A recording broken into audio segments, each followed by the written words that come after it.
2021. godine osnovano Udruženje za borbu protiv steriliteta i edukacija mladih na unapređenju reprodukcije Novi početak.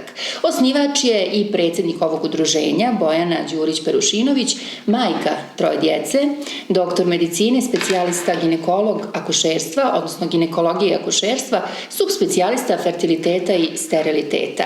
U Zvorničkoj bolnici je zaposlena, inače moram da pomenem na početku da Zvornička bolnica, pored Istočnog Sarajeva, je jedina bolnica koja ima subspecijalistu fertiliteta i steriliteta. Evo sa nama je danas Bojana, ona će nam reći šta je cilj, odnosno vizija ovog udruženja Novi početak. Dobar dan.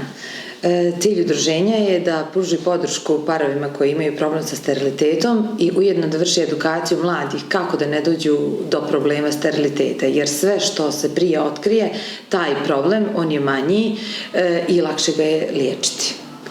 Lakše parovima je sam proces liječenja da prođu, ukoliko su nalazi bolji, odmah je bolja prognoza i lakše se dolazi do potomstva.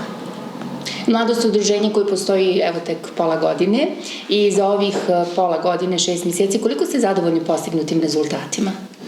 Pa jesmo mlado udruženje na papiru, ali od završetka subspecijalističkog ispita aktivno se bavimo problemom steriliteta.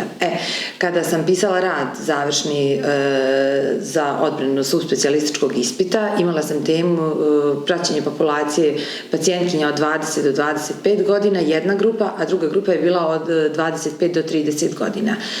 Tada se javila ideja za osnivanje samog udruženja jer sam dobila poražavajuće podatke. Bilo je jako loših nalaza, jako loših prognoza, čak u drugoj grupi u populaciji od 25 do 30 godina imali smo 2 pacijentkinje koje nisu mogle da se bez vantelesne oplodnje nisu mogle da dođu do potomstva, a to je bilo njihovo prvo javljanje ginekologu.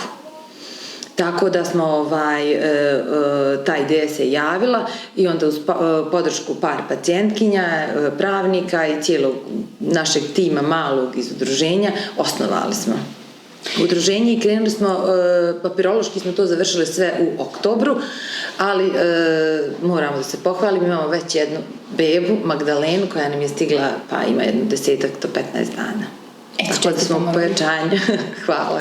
To je prva beba i uvijek ćemo je morati pominjati kao nešto što je na početku onako slatko, najslađe desilo se u udruženju Novi početak. Sad planirani su seminari, stručni skupovi, savjetovališta i drugi oblici edukacije, odnosno obrazovanja o biomedicinskoj potpomognutoj oplodnji. Koliko je zapravo važno da roditelji, odnosno budući roditelji i uopšte mladi bračni parovi budu informisani? Pa najvažnije je taj početak. Zato je naše udruženje dobilo Novi početak naziv. Jer kad nešto od početka krene lijepo i kad od početka nešto krene da se prati, onda i prognoze su bolje, povoljnije, uspješnije. Naše udruženje ja vodim i edukovat ću sa strane steriliteta sve pacijentkinje čak i mlade koji nisu u braku, koji ne planiraju potomstvo. Važno je odraditi jednu grupu nalaza da se vidi kakva je reproduktivni potencijal pacijentkinje i da se vidi kad može da se planira trudnoća, jer u poslednje vrijeme sve veći broj žena koje odlažu rađanje negdje iza 30. godine. Već tada ovarijalna rezerva počinje da slabi i onda na neki način teže dolazi do same trudnoće. Već posle 35. godine je to u brzom padu. Onda je potrebno da ih edukujemo, da na osnovu njihovih nalaza da im kažemo kada bi bilo najbolje da ostvare se kao roditelji. Jer mnoge žene zbog obrazovanja, zbog zaposlenja, zbog raznih privatnih drugih stvari odlažu samo rađanje. I ne može nekada se desi kad planiraju baš to da se i ostvari. I kada bi uopšte mladi bračni parovi trebali da potraže pomoć? Poslije koliko vremena? Pa ukoliko su u braku i godinu dana, nemaju zaštićene odnose, ne dolazi do trudnoće, onda bi trebalo da se javi na samu evaluaciju. Ne mora značiti ukoliko su godinu dana u braku da je to neki veliki problem i da neće doći do potomstva prirodnim putem. Ne mora značiti da su oni odmah kandidati za vantjelesnu oplodnju. Možda ima neki mali problemčić koji može da se lako i brzo riješi. Ali sa tim odlaganjem to može da postane jako veliki i ozbiljan problem. Primijetili smo da poslednjih godina u Republici Srpskoj je zabilježen pad nataliteta. Ako gledamo na cjelokupnu Bosnu i Hercegovinu, svaki 5. bračni par ima problem sa sterilitetom. Inače, sam proces vantjelesne oplodnje svakako i skup i proces uopšte nije lak. Kako komentarišete to? Pa svugdje u svijetu je pad nataliteta, tako i na našim prostorima. Da li zbog tog odlaganja samog, zbog odlaska mladih, ali bar ovih koji nam ostaju treba im dati šansu i treba im pomoći u tome. To je neki naš osnovni i cilj udruženja. Svugdje je pad. Reproduktivna moć, drugačiji su uslovi odrastanja, života, životne navike, pušenje. Sve to na neki način utiče i to dovodi do negativnih efekata za ostvarenjem trudnoće. Neki osnovni, glavni savjet koji bi dala mladim bračnim parovima? Pa savjet mladim bračnim parovima je, kao što sam rekla, ukoliko imaju do 30 godina nezaštićenih odnosa, ne dolazi do potomstva, javljaju se svom ginekologu na evaluaciju. Ukoliko imaju 35 godina, pola godine su u braku, onda da se jave na evaluaciju steriliteta, da se vidi da se nađe bar osnovni problem.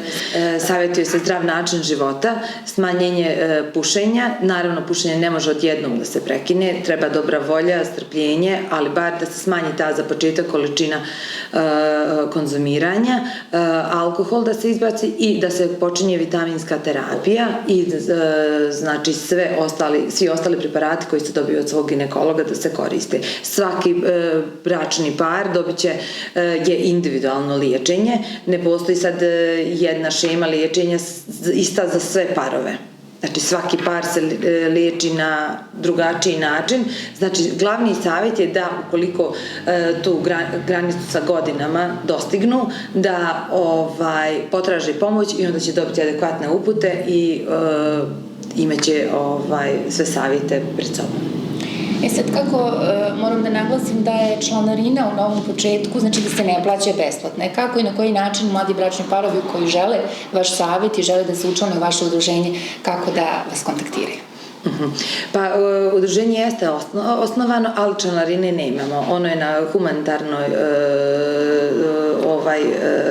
humanitarnog karaktera, tako da svi članovi su dobro došli. Imamo stranicu na Facebooku gdje imamo mail putem kog nas mogu da kontaktiraju i tu isto imaju broj telefona.